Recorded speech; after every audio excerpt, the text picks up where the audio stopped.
നമസ്കാരം, ഈസി അക്കൗണ്ട്സിലേക്ക് സ്വാഗതം. ഇന്ന് ഞാൻ എടുക്കാൻ പോകുന്നത് ബികോം ഫസ്റ്റ് സെമസ്റ്ററിലെ methodology and perspective of business education എന്ന സബ്ജക്റ്റ് ആണ്. അതിലെ ഒന്നാമത്തെ മൊഡ്യൂളായ business information and economic system ആണ് നമ്മൾ എടുത്തുകൊണ്ടിരിക്കുന്നത്. അതിലെ ഒരു ഇമ്പോർട്ടൻ്റ് ടോപ്പിക്കായ എക്കണോമിക് സിസ്റ്റം ആൻഡ് ബിസിനസ് എന്ന ടോപ്പിക്കാണ് ഇന്ന് എടുക്കാൻ പോകുന്നത്. അപ്പോൾ ആദ്യം നമുക്ക് എന്താണ് എക്കണോമിക് സിസ്റ്റം എന്നുള്ളത് നോക്കാം.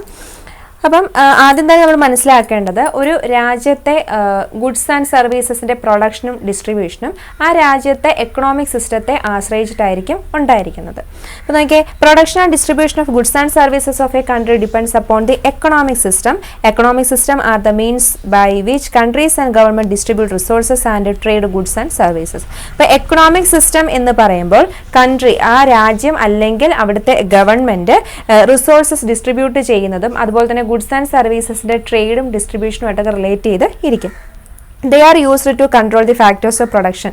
അപ്പം അവിടെ നമ്മൾ ഉപയോഗിക്കുന്ന ഫാക്ടേഴ്സ് ഓഫ് പ്രൊഡക്ഷൻ, അതായത് ലാൻഡ്, ലേബർ, ക്യാപിറ്റൽ എന്ന് പറയുന്ന ഫിസിക്കൽ റിസോഴ്സസ്, ഇൻഫർമേഷൻ റിസോഴ്സസ്, ഇങ്ങനെയുള്ള പ്രൊഡക്ഷൻ, ഫാക്ടേഴ്സ് ഓഫ് പ്രൊഡക്ഷൻ നമ്മൾ അതിൻ്റെ ഉപയോഗമാണ് നമ്മൾ ഇതുകൊണ്ട് ഉദ്ദേശിക്കുന്നത്. അപ്പോൾ എന്താണ് നമ്മൾ ഉപയോഗിക്കുന്ന ഫാക്ടേഴ്സ് ഓഫ് പ്രൊഡക്ഷൻ, അതായിരിക്കും ഈ ഒരു നമ്മുടെ പ്രൊഡക്ഷനെ കൺട്രോൾ ചെയ്യുന്നത്.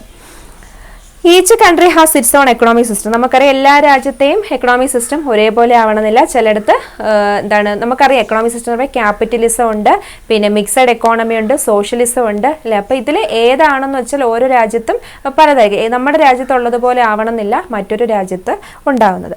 അപ്പോൾ നോക്കിയേ, നമ്മുടെ ആദ്യം പറയുന്നത് ക്യാപിറ്റലിസം ആണ്. ക്യാപിറ്റലിസം എന്ന് പറയുമ്പോൾ അവിടെ എന്തായിരിക്കും? പ്രൈവറ്റ് ഓണേഴ്സ് ആയിരിക്കും. അവിടുത്തെ പ്രൊഡക്ഷനായാലും ഡിസ്ട്രിബ്യൂഷനായാലും എല്ലാം കൺട്രോൾ ചെയ്യുന്ന പ്രൈവറ്റ് ഓണേഴ്സ് ആയിരിക്കും. അതാണ് ക്യാപിറ്റലിസം എന്ന് പറയുന്നത്. നോക്കിയേ, ക്യാപിറ്റലിസം എന്ന് പറഞ്ഞാൽ വേറെ countries trade and industry are controlled by private owners for profit. അവരുടെ സ്വന്തം ലാഭത്തിന് വേണ്ടിയിട്ട് പ്രൈവറ്റ് ഓണേഴ്സ്, ഓരോ ഇൻഡിവിജ്വൽസ് ആയിരിക്കും അവിടുത്തെ പ്രൊഡക്ഷനായാലും ഡിസ്ട്രിബ്യൂഷനായാലും ഒക്കെ ചെയ്യുന്നത്. സോഷ്യലിസം എന്ന് പറയുമ്പോൾ എന്തായിരിക്കും? കൂടുതൽ ഇൻഡസ്ട്രീസും ഓൺ ചെയ്യുന്നതും കൺട്രോൾ ചെയ്യുന്നതും ഗവൺമെൻറ് ആയിരിക്കും. അതാണ് സോഷ്യലിസം എന്ന് പറയുന്നത്. കമ്മ്യൂണിസം എന്ന് പറയുമ്പോൾ the government owns most of the factors of production and allocate the state resources. Government ആയിരിക്കും അവിടുത്തെ പ്രൊഡക്ഷനും എല്ലാം കൺട്രോൾ ചെയ്യുന്നത്. പക്ഷേ അതിൽ നിന്ന് കിട്ടുന്ന ലാഭം സമൂഹത്തിന് എല്ലാവർക്കും ഒരേപോലെ ഡിസ്ട്രിബ്യൂട്ട് ചെയ്യാനായിട്ട് അവർ, അതായത് ഉണ്ടാകുന്ന പ്രോഫിറ്റ് മൊത്തം അവിടെ തന്നെ ആ സൊസൈറ്റിയിൽ തന്നെ എന്ത് ചെയ്യുന്നവർ ചെലവാക്കുന്നു. അതായിരിക്കും കമ്മ്യൂണിസം കൊണ്ട് ഉദ്ദേശിക്കുന്നത്. മിക്സഡ് എക്കോണമി എന്ന് പറയുമ്പോൾ എന്തായിരിക്കും? ക്യാപിറ്റലിസത്തിൻ്റെയും സോഷ്യലിസത്തിൻ്റെയും രണ്ടിൻ്റെയും ഫീച്ചേഴ്സ് ഉള്ള എക്കോണമിയാണ് മിക്സഡ് എക്കോണമി എന്ന് പറയുന്നത്.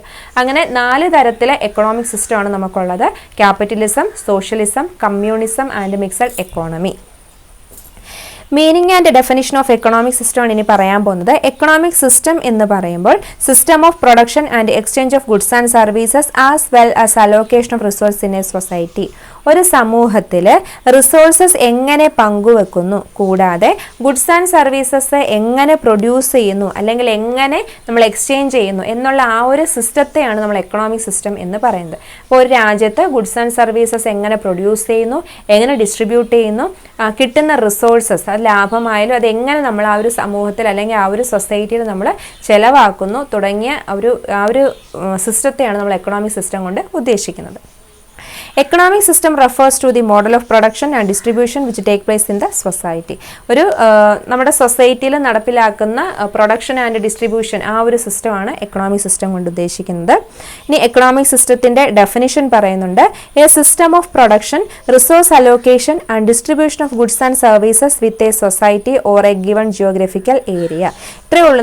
ഒരു രാജ്യത്ത് ഗുഡ്സ് ആൻഡ് സർവീസസ് എങ്ങനെ വിൽക്കുന്നു, അല്ല അതിൻ്റെ പ്രൊഡക്ഷൻ എങ്ങനെ നടക്കുന്നു, അതുമായി റിലേറ്റ് ചെയ്ത് ഉണ്ടാവുന്ന ലാഭമായാലും അത് എങ്ങനെ നമ്മൾ ചിലവാക്കുന്നു, ആ ഒരു സിസ്റ്റം, അതാണ് നമ്മൾ ഉദ്ദേശിക്കുന്നത്. അപ്പോൾ ആ ഒരു പ്രോഫിറ്റ് അവരുടെ പേഴ്സണൽ ആവശ്യങ്ങൾക്ക് മാത്രമാണോ, അത് നമ്മുടെ ഡെവലപ്മെൻറ്റിന് വേണ്ടിയിട്ട് വല്ലതും ഉണ്ടോ, അങ്ങനെയുള്ള കാര്യങ്ങളാണ് നമ്മുടെ അവിടുത്തെ സിസ്റ്റം എന്താണ് അവർ ഫോളോ ചെയ്യുന്നത്, ഓരോ രാജ്യത്തും എന്ത് സിസ്റ്റമാണ് ഫോളോ ചെയ്യുന്നത് എന്നുള്ളതിനെയാണ് നമ്മൾ എക്കണോമിക് സിസ്റ്റം കൊണ്ട് ഉദ്ദേശിക്കുന്നത്. സാമ്പത്തിക വ്യവസ്ഥ. ഇനി പറയുന്ന ഫംഗ്ഷനിങ് ഓഫ് എക്കണോമിക് സിസ്റ്റം ആണ്. Economic system refers to the model of production and distribution of goods and services within which economic activities take place. ഒരു രാജ്യത്തെ എക്കണോമിക് ആക്ടിവിറ്റീസ് എങ്ങനെയാണ് നടപ്പിലാക്കുന്നത്, അല്ലെങ്കിൽ എങ്ങനെയാണ് ഒരു രാജ്യത്തെ എക്കണോമിക് ആക്ടിവിറ്റീസുകളെല്ലാം നടക്കുന്നത് എന്നുള്ളത്, നമ്മൾ അവിടുത്തെ production and distribution of goods and സർവീസസിൻ്റെ രീതി എന്താണ് തുടങ്ങിയ കാര്യങ്ങളൊക്കെയാണ് എക്കണോമിക് സിസ്റ്റത്തിനകത്ത് നമ്മൾ നോക്കുന്നത്. It control the factors of production such as labor, capital, entrepreneur, physical resources and information resources. നമുക്കറിയാം ഒരു എക്കണോമിക് സിസ്റ്റം എന്ന് പറയുമ്പോൾ അവിടുത്തെ എല്ലാ ഫാക്ടേഴ്സ് ഓഫ് പ്രൊഡക്ഷനെയും എന്ത് ചെയ്യുന്നു, നിയന്ത്രിക്കാനായിട്ട് സാധിക്കും. Different economic system view the uses of these factors in different വേ. അപ്പം നമ്മൾ പറഞ്ഞു 4 തരം എക്കണോമിക് സിസ്റ്റം ഉണ്ട്. എക്കണോമിക് സിസ്റ്റം ഉണ്ട്. ഈ ഓരോ എക്കണോമിക് സിസ്റ്റത്തിലെയും എന്താണ് രീതികൾ പലതരമായിരിക്കും. ക്യാപിറ്റലിസത്തിലെ പോലെ ആയിരിക്കത്തില്ല സോഷ്യലിസത്തിൽ. അപ്പോൾ ഓരോ എക്കണോമിക് സിസ്റ്റത്തിലെയും ഒരു എക്കണോമിക് ആക്ടിവിറ്റി എങ്ങനെയാണ് എന്നുള്ളതാണ്, അല്ലെങ്കിൽ എന്തിൻ്റെ അടിസ്ഥാനത്തിലായിരിക്കും എന്നുള്ളതാണ് നമ്മളിനി പറയാനായിട്ട് പോകുന്നത്. അപ്പം ഓരോ കാര്യത്തിലും എന്താണ് ഡിഫറൻസ് ഉണ്ട്. അപ്പം പ്രത്യേക എക്കണോമിക് സിസ്റ്റത്തിലെ ഫീച്ചേഴ്സാണ് പറയുന്നത്. അതിൽ ഫസ്റ്റ് പറയുന്നത് ഗ്രൂപ്പ് ഓഫ് പീപ്പിൾ ആണ്.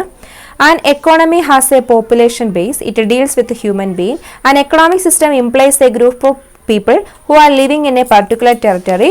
It enquiries how a given people are engaged in the organization of production for a satisfaction of their wants. അതായത് അവിടുത്തെ ആൾക്കാരെ തന്നെ എടുക്കുക. ഓരോ എക്കണോമിക് സിസ്റ്റത്തിലെയും ആ ഗ്രൂപ്പ് ഓഫ് പീപ്പിളിനെ വെച്ചിട്ട് തന്നെ നമുക്ക് പറയാൻ സാധിക്കും അവരുടെ എന്താണ് പിന്നെ ആക്ടിവിറ്റീസുകൾ, അവരെന്ത് ആക്ടിവിറ്റീസിലാണ് എൻഗേജ് ചെയ്യുന്നത്, അല്ലെ ഓരോ ഓർഗനൈസേഷനകത്ത് അവർ എത്രമാത്രം എൻഗേജ് ചെയ്യുന്നുണ്ട്. ഓരോ എക്കണോമിക് സിസ്റ്റത്തിലും ഓരോ വ്യക്തികൾ അവരുടെ വാൺസുകൾ സാറ്റിസ്ഫൈ ചെയ്യുന്നതിന് വേണ്ടി അവർ എന്ത് ആക്ടിവിറ്റിയിലാണ് ഏർപ്പെടുന്നത് എന്നുള്ളത്. ഇപ്പോൾ ക്യാപിറ്റലിസം എന്ന് പറയുമ്പോൾ അവരുടെ പ്രോഫിറ്റ്, അവർ സ്വന്തം പ്രോഫിറ്റ് ലാഭം നേടുന്നതിന് വേണ്ടി അവർ ബിസിനസ്സിലായിരിക്കും കൂടുതൽ പ്രാധാന്യം കൊടുക്കുന്നത്.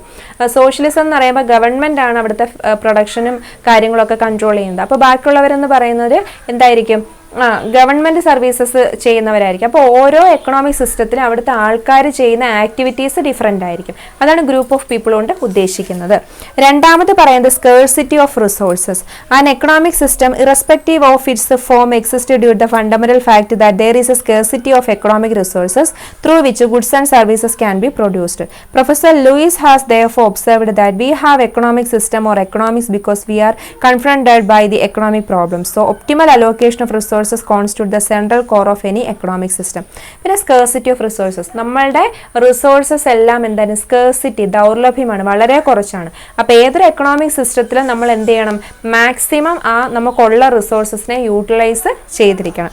അപ്പോൾ ഇവിടെ പറയുന്നത് ഒരു അടിസ്ഥാന ഘടകമാണ് എന്തെന്ന് പറയുക, റിസോഴ്സസ് സ്കേഴ്സ് ആണ് എന്നുള്ളത്. നമുക്കുള്ള റിസോഴ്സസ് എല്ലാം അതെന്തായാലും അത് വളരെ പരിമിതമാണ്. അപ്പോൾ ഗുഡ്സും സർവീസസും ഒക്കെ പ്രൊഡ്യൂസ് ചെയ്യുമ്പോൾ നമ്മൾ ഈ ഒരു സ്കേഴ്സിറ്റി ഓഫ് റിസോഴ്സസ് എന്നുള്ള നമ്മൾ എന്ത് പരിഗണിക്കും. അപ്പം നമ്മുടെ എക്കണോമിക് സിസ്റ്റം എന്താണോ അതനുസരിച്ചിട്ടായിരിക്കും നമ്മൾ റിസോഴ്സസ് എന്ത് ചെയ്യുന്നത്, യൂട്ടിലൈസ് ചെയ്യുന്നത്. അപ്പം ഇവിടെ പറയുന്നതാണ് എക്കണോമിക് സിസ്റ്റം ഇത് എക്കണോമിക് പ്രോബ്ലം. എല്ലാ എക്കണോമിക് സിസ്റ്റത്തിലും എന്തുണ്ട്, റിസോഴ്സസ് സ്കേഴ്സിറ്റിയാണ്, അത് നല്ല രീതിയിൽ ഉപയോഗിച്ചില്ല എന്നുണ്ടെങ്കിൽ അവിടെ എക്കണോമിക് പ്രോബ്ലംസ് നമ്മൾ ഫേസ് ചെയ്യും. എല്ലാ എക്കണോമിക് സിസ്റ്റവും ഫേസ് ചെയ്യുന്ന ഒരു കാര്യം തന്നെയാണ് എന്തെന്ന് പറയുന്നത്, സാമ്പത്തിക പ്രശ്നം എന്ന് പറയുന്നത്. അതുകൊണ്ട് തന്നെ നമ്മൾ എന്ത് ചെയ്യണം, ഏതൊരു എക്കണോമിക് സിസ്റ്റം ആണെങ്കിലും നമ്മൾ മാക്സിമം നമ്മുടെ റിസോഴ്സസിനെ എന്ത് ചെയ്യണം, യൂട്ടിലൈസ് ചെയ്യണം. അതും എങ്ങനെയായിരിക്കണം, പ്രോഫിറ്റബിൾ ആയിട്ടുള്ള രീതിയിൽ തന്നെ യൂട്ടിലൈസ് ചെയ്യണം. Then മറ്റൊരു ഫീച്ചറാണ് organisation of the process of consumption. Mere production is not enough. In any society, production is aimed at the satisfaction of material wants. This may be for satisfaction the present or future wants of the society. Under capitalism, this process is done in an automatic manner through the operation of the price mechanism. അപ്പം process of consumption നമ്മൾ എപ്പോഴും ഒരു സാധനം produce ചെയ്യുന്നത് അത് ആൾക്കാരുടെ wants satisfy ചെയ്യാൻ വേണ്ടിയില്ല, ആൾക്കാർ വാങ്ങിക്കുന്നതിന് വേണ്ടിയിട്ടാണ്. അപ്പോൾ ഇവിടെ അത് തന്നെ പറയുന്നത് പ്രൊഡക്ഷൻ, ഒരുപാട് പ്രൊഡക്ഷൻ ആവശ്യമില്ല, ആൾക്കാർ വാങ്ങിക്കും, കൺസ്യൂം ചെയ്യുമെങ്കിൽ അതിനാവശ്യമായിട്ടുള്ള പ്രൊഡക്ഷൻ മാത്രം നമ്മൾ ചെയ്താൽ മതി. അതായത് നമ്മളുടെ ഇപ്പോഴത്തതും ഫ്യൂച്ചറിലെയും വാണ്ട്സ് സാറ്റിസ്ഫൈ ചെയ്യുന്നതിന് വേണ്ടിയിട്ട് നമ്മൾ എപ്പോഴും പ്രൊഡക്ഷൻ ചെയ്യാൻ പാടുള്ളൂ. അടുത്ത 4ാമത്തെ പോയിന്റ് ആണ് ഇൻസ്റ്റിറ്റ്യൂഷൻസ്. ഒരു എക്കണോമിക് സിസ്റ്റത്തിലെ ഇൻസ്റ്റിറ്റ്യൂഷന്റെ കാര്യമാണ് പറയുന്നത്. An economic system consist of a combination of economic institution. An institution simply means a way of doing or managing something. Depending on the diverse human interest they are different type of institutions such as religious, social, legal, political, economic etcetera. But an economic system is concern with the economic institution only. അപ്പോൾ ഇവിടെ പറയുന്നത് ഓരോ economic സിസ്റ്റത്തിലെ institution different ആയിരിക്കും. അപ്പോൾ ഓരോ economic സിസ്റ്റത്തിലെയും ഈ പറഞ്ഞ പോലെ അവിടുത്തെ ഹ്യൂമൻ ഇൻട്രസ്റ്റ് അനുസരിച്ച്, മനുഷ്യരുടെ താല്പര്യങ്ങൾ അനുസരിച്ചിട്ട് അവിടുത്തെ റിലീജിയസ് ആയിട്ടുള്ളതും അതുപോലെ തന്നെ സോഷ്യൽ, ലീഗൽ, പൊളിറ്റിക്കൽ, എക്കണോമിക് തുടങ്ങിയിട്ടുള്ള ഇൻസ്റ്റിറ്റ്യൂഷൻ എല്ലാം ഡിഫറെൻ്റ് ആയിരിക്കും. ഏറ്റവും കൂടുതൽ എക്കണോമിക് ഇൻസ്റ്റിറ്റ്യൂഷൻ തന്നെയായിരിക്കും അവർ മുൻതൂക്കം കൊടുക്കുന്നത്. അപ്പോൾ ഇൻസ്റ്റിറ്റ്യൂഷൻ എന്ന് പറയുമ്പോൾ ഓരോ എക്കണോമിക് സിസ്റ്റത്തിലെയും ഹ്യൂമൻ ഇൻട്രസ്റ്റ് അനുസരിച്ച് മനുഷ്യന്റെ താല്പര്യങ്ങൾ അനുസരിച്ചിട്ട് എന്തായിരിക്കും ഡിഫറൻ്റ് ആയിരിക്കും. പിന്നെ പറഞ്ഞ ഫ്ലെക്സിബിലിറ്റി ആണ്. The economic system are not static but dynamic. Economic system എന്ന് പറയുമ്പോൾ ഡൈനാമിക് ആണ്, നമുക്കിങ്ങനെ ഫ്ലെക്സിബിൾ ആയിരിക്കും, ചേഞ്ചസുകൾ ഇങ്ങനെ വരുത്താൻ സാധിക്കും. They go on changing from time to time. ഓരോ സമയത്തും എന്ത് ചെയ്യുന്നുണ്ട്, ഇങ്ങനെ മാറിക്കൊണ്ടേ ഇരിക്കുന്നു. Economic system being man-made are subject to alteration. A economic system is composed of certain economic institutions. These institutions are created, destroyed, replaced, molded or remolded by the members of a society in different capacity. നമ്മുടെ economic system എന്ന് പറഞ്ഞാൽ ഒരു man-made ആണ്, മനുഷ്യ നിർമ്മിതമായതുകൊണ്ട് നമുക്ക് alteration വരുത്താനായിട്ട് സാധിക്കും. അപ്പോൾ ഒരു എക്കണോമിക് സിസ്റ്റത്തിനകത്ത് എന്താണ്, കാലം മാറുന്നതനുസരിച്ച് നമുക്ക് തന്നെ അറിയാം, പണ്ട് കാലത്തെക്കാട്ടിലും ഇപ്പോൾ ഒരുപാട് ബാങ്കുകൾ, എക്കണോമിക് ഇൻസ്റ്റിറ്റ്യൂഷൻസ് ഒക്കെ ധാരാളമായിട്ടുണ്ട്. അപ്പോൾ എക്കണോമിക് ഇൻസ്റ്റിറ്റ്യൂഷൻ തന്നെ ഒരുപാട് മാറ്റങ്ങൾ വരുന്നുണ്ട്. അതെല്ലാം നമ്മുടെ എക്കണോമിക് സിസ്റ്റത്തെ ഡിപ്പെൻഡ് ചെയ്തിരിക്കും. അത് തന്നെയാണ് നമ്മൾ നേരത്തെ പറഞ്ഞ ഫ്ലെക്സിബിലിറ്റി തന്നെ. അതായത് ടൈം ടു ടൈമിൽ ഓരോ സമയം തോറും മാറും തോറും എന്താണ്, ഫ്ലെക്സിബിൾ ആയിക്കൊണ്ടേയിരിക്കും, മാറ്റങ്ങൾ വന്നുകൊണ്ടേ ഇരിക്കും. ഇതൊക്കെയാണ് എക്കണോമിക് സിസ്റ്റത്തിന്റെ ഫീച്ചേഴ്സ് എന്ന് പറയുന്നത്. അപ്പോൾ ആദ്യം ഞാൻ പറഞ്ഞു ഗ്രൂപ്പ് ഓഫ് പീപ്പിൾ ആണ്, അതൊരു പ്രത്യേകത തന്നെയാണ്. ഓരോ എക്കണോമിക് സിസ്റ്റത്തിലെയും ഗ്രൂപ്പ് ഓഫ് പീപ്പിൾ എന്ന് പറയുന്നത് ഡിഫറൻ്റ് ആയിരിക്കും. അതായത് നമുക്ക് എക്കണോമിക് സിസ്റ്റം എന്ന് പറയുമ്പോൾ അവിടുത്തെ ഒരു മെയിൻ ഫാക്ടർ എന്ന് പറയുന്നത് ആരാണ്, ഹ്യൂമൻ ബീങ്സ്, മനുഷ്യർ തന്നെയാണ്. അപ്പോൾ ആ ഒരു പർട്ടിക്കുലർ ടെറിട്ടറിയിലുള്ള ആ ഒരു എക്കണോമിക് സിസ്റ്റം എന്താണോ അതനുസരിച്ചിട്ടായിരിക്കും മനുഷ്യരുടെ സ്വഭാവം. അവർ എൻഗേജ് ചെയ്യുന്ന ആക്ടിവിറ്റി എന്ന് പറയുന്നത് അവരുടെ എക്കണോമിക് സിസ്റ്റത്തെ ബാധിക്കും. പിന്നെ പറഞ്ഞ സ്കേഴ്സിറ്റി ഓഫ് റിസോഴ്സസ് ആണ്. നേരത്തെ പറഞ്ഞ നമ്മുടെ റിസോഴ്സസ് എന്ന് പറഞ്ഞാൽ വളരെ പരിമിതമാണ്, നമ്മളതിനെ മാക്സിമം എന്ത് ചെയ്യണം, യൂട്ടിലൈസ് ചെയ്യണം. പിന്നെ അപ്പം നമ്മുടെ എക്കണോമിക് സിസ്റ്റം, നമ്മുടെ സാമ്പത്തിക വ്യവസ്ഥയുടെ റിസോഴ്സസ് എങ്ങനെയാണ് അതുപോലെ ആയിരിക്കും നമ്മൾ ആ റിസോഴ്സസ് യൂട്ടിലൈസ് ചെയ്യുന്നത്. പിന്നെ organisation of the process of consumption പറഞ്ഞു. നമ്മൾ എപ്പോഴും പ്രൊഡക്ഷൻ, ധാരാളം പ്രൊഡക്ഷൻ നടത്തി എന്ന് പറഞ്ഞിട്ട് കാര്യമില്ല. എങ്ങനെയായിരിക്കണം, പ്രസന്റ് ആൻഡ് ഫ്യൂച്ചർ കൺസംഷൻ ആവശ്യമായിട്ടുള്ള പ്രൊഡക്ഷൻ നടത്തിയിരിക്കണം. പിന്നെ ഇൻസ്റ്റിറ്റ്യൂഷൻ, ഒരു എക്കണോമിക് സിസ്റ്റത്തിലെ ഇൻസ്റ്റിറ്റ്യൂഷൻ എന്ന് പറയുമ്പോൾ അവിടെ താമസിക്കുന്ന ആൾക്കാരുടെ താല്പര്യങ്ങൾ അനുസരിച്ചിട്ടായിരിക്കും. റിലീജിയസ് ആയാലും സോഷ്യൽ ആയാലും ലീഗൽ ആയാലും എക്കണോമിക് ആയാലും ഇൻസ്റ്റിറ്റ്യൂഷൻസുകളുടെ ഏറ്റക്കുറച്ചിൽ എന്ന് പറയുന്നത് അവിടെ താമസിക്കുന്ന ആൾക്കാരെ ബേസ് ചെയ്തിട്ടായിരിക്കും.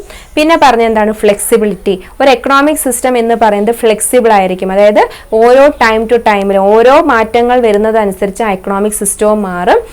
സാമ്പത്തികമായിട്ട് എന്താണ്, എക്കണോമിക് ഇൻസ്റ്റിറ്റ്യൂഷനുകളെല്ലാം തന്നെ മാറ്റമായിട്ട് വരും. അപ്പം ഇത്രയുമാണ് നമ്മളുടെ എക്കണോമിക് സിസ്റ്റത്തിന്റെ ഒരു ഇൻട്രൊഡക്ഷൻ. ഇനി നമുക്ക് ഓരോ എക്കണോമിക് സിസ്റ്റം, ക്യാപിറ്റലിസം എന്താണ്, സോഷ്യലിസം എന്താണ്, അങ്ങനെയുള്ള ഓരോ എക്കണോമിക് സിസ്റ്റവും അതിന്റെ ഫീച്ചേഴ്സും പഠിക്കാനുണ്ട്. ഈ എക്കണോമിക് സിസ്റ്റം എല്ലാം തമ്മിലുള്ള ഡിഫറൻസ് പഠിക്കാനുണ്ട്. അതെല്ലാം നമുക്കിനി വരും വീഡിയോയിൽ കാണാം. അപ്പം ഏകദേശം എക്കണോമിക് സിസ്റ്റത്തിന്റെ ഒരു ഇൻട്രൊഡക്ഷൻ ആണ് ഈ ഒരു വീഡിയോയിൽ പറഞ്ഞിരിക്കുന്നത്.